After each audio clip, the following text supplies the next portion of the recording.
It's widely considered to be one of the franchise's best spin-offs and is constantly being one of the most requested games to get a follow-up in the franchise. With the Switch being a large success, and Pokemon producer, composer, and director Shinichi Masuda being open to a sequel, will we ever get a Pokemon Snap follow-up? Maybe someday. Hopefully. Hopefully. So, it finally happened.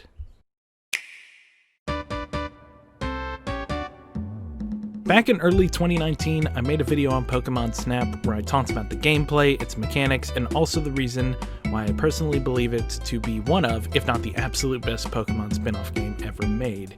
You can check that video out here. Ever since, I've been proudly talking about how much I wanted Nintendo to make a new Pokemon Snap game on Twitter because, man, I really wanted a new one. And the next thing I know, I look at my phone at some point in the morning of its announcement and see a new game got announced. To say I was happy would be an understatement. This right here is my favorite thing ever. So I thought I'd make a quick video talking about it, since, I felt passionate enough about the original to make a 10-minute video on it. First of all, the graphics. Oh my god, the graphics. This is quite possibly the most beautiful Pokemon game I have ever seen in my entire life. Everything looks so clear, so detailed, just so incredible to look at in general. No complaints, I love it. Some people have made an argument about how it's pretty bad that a spin-off game looks better than the main Pokemon game, Sword and Shield. And honestly, on one hand, it's a smaller scale spin-off from a completely different studio, specifically Bandai Namco games, so that kind of makes sense. On the other hand, can you blame people for thinking this way? It generally does look bad that a mainline Pokemon doesn't look as good as a spin-off, especially since Sword and Shield were console games. So consider me more on the lines of, I get where people are coming from on both sides in regards to that.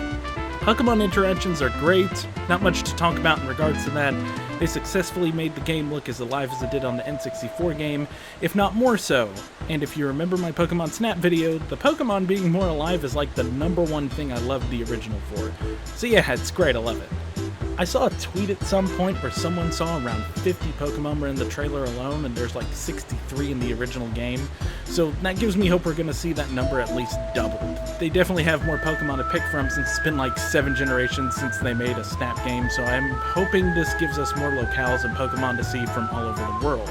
The gameplay looks about the same, but there's a couple things I've noticed in the trailer. One is this specific shot. Either it's just the game's way of saying these are the rails for your vehicle, or maybe there's alternate paths in each level that can increase the replayability. Maybe it means nothing and I'm overthinking it, who knows. But it did intrigue me quite a bit. Apple seemed to be back and function just like they did in the last game, which is great. Makes me wonder if the Pester Ball and Flute will make a comeback, or if we're just gonna get some new items that can add some cool and unique Pokemon poses for picture taking. They didn't really show off the scoring system, but I have a feeling they're still fairly early to mid in development with this one, so we'll probably see that soon. Just please don't mess this up. Please. Overall though, I like what I see. Barely any complaints, really. I hope Bandai Namco can make a good game, but let's be honest, their work with Nintendo has been really solid, so I have a feeling it'll be a solid time. Yeah, very excited. Can't wait to see more of it. Thanks for watching, and see you all next time.